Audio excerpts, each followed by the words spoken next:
हम जा रहे हैं गुप्तेश्वर महादेव, जो कि मेवाड़ का अमरनाथ भी कहा जाता है। तो जी हाँ दोस्तों, जो कि उदयपुर से बहुत ही नज़दीक है, 10 से 15 किलोमीटर की दूरी पर ही है और ये आया हुआ है तित्तरड़ी एरिया में। तो मैं आपको थोड़े से रोड्स बता रही हूँ। यहाँ पर जाने का रास्ता बहुत ही अच्छा है, बहुत ही क्लीन है।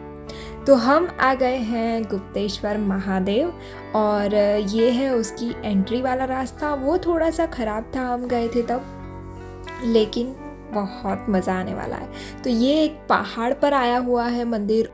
एक बार एक वृक्ष बिहारी जी नाम के एक साधु को सपना आता है कि यहाँ पर एक शिवलिंग है और उन्हें ये सपना जो है वो बार बार आता रहता है, यानी कि हर रोज़ आता रहता है।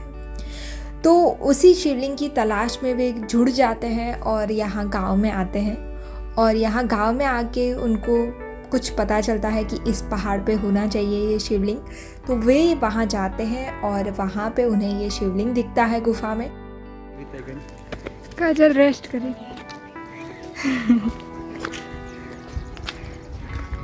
यहाँ पर चढ़ते चढ़ते आपको थोड़ी बहुत थकान आएगी और अगर आप यहाँ पर घूमना चाहते हैं तो आपको कम से कम 1 से 2 घंटा तो चाहिए ही होगा, क्योंकि पहाड़ पे चढ़ने में ज़्यादा टाइम लगता है, उतरने में ज़्यादा टाइम नहीं लगता है।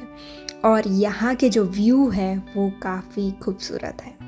और हमें यहाँ पर चढ़ते चढ़ते बहुत ज़्यादा गर्मी लग रही थी। वैसे गर्मी का मौसम नहीं था, फिर भी हमें बहुत ज़्यादा गर्मी लगी क्योंकि बहुत ज़्यादा धूप थी।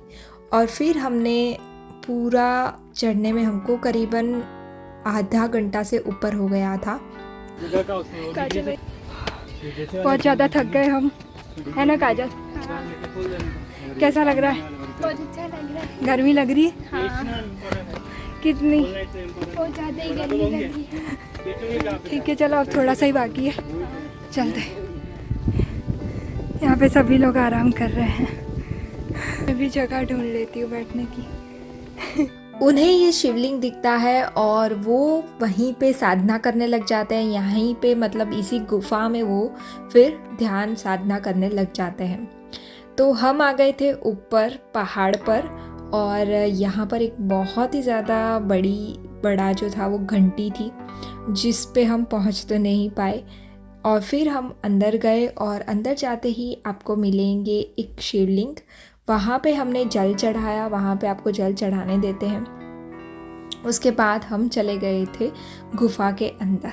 तो कुछ इस तरह की गुफा थी वहाँ पर, जो कि माय गॉड बहुत ही खूबसूरत थी और जो कि नेचुरली बनी हुई है।